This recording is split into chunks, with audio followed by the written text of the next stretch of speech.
Mercury is one of the most toxic elements and a persistent traveler through our environment. So who's the travel agent for this elemental poison? Coal-fired power plants? Most definitely. Mining operations? Of course. Your neighborhood dental office? Surprisingly, yes. The United Nations Environment Program reports that 10% of global mercury usage is for amalgam tooth fillings. This results in up to 340 tons of dental mercury journeying into the environment each year. In the United States, dentists are currently the largest users of elemental mercury. This accounts for roughly 32 tons of mercury used yearly to place amalgam restorations, otherwise known as silver fillings.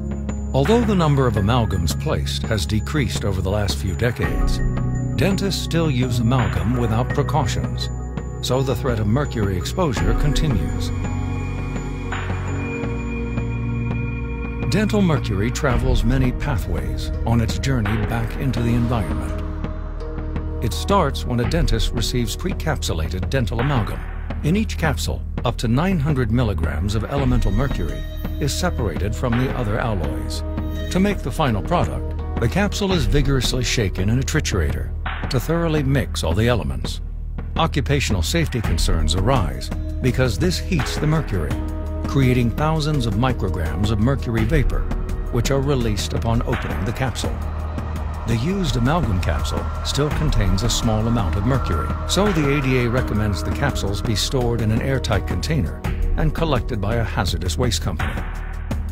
Unfortunately, the majority of dentists toss the capsules into the trash. This mercury-contaminated trash will eventually travel to a landfill, where the mercury will continue its trek down into the soil. Back at the dental office, the freshly mixed amalgam is placed into the tooth. The dentist then carves away any excess material.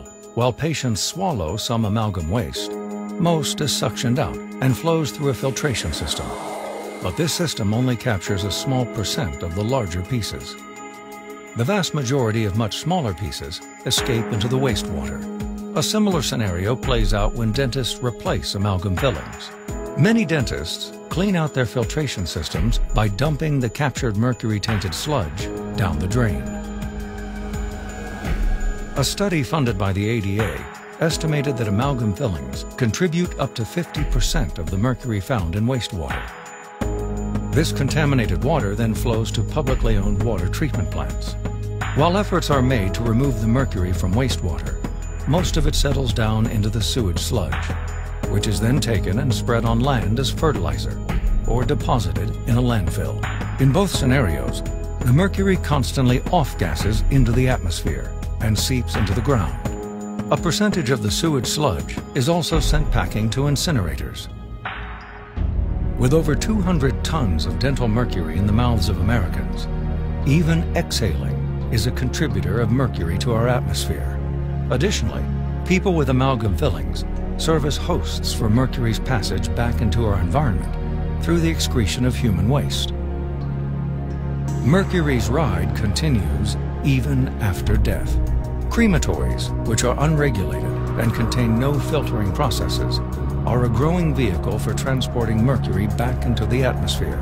When all the various pathways are accounted for, dental mercury from the United States contributes roughly 28.5 tons into the environment each year.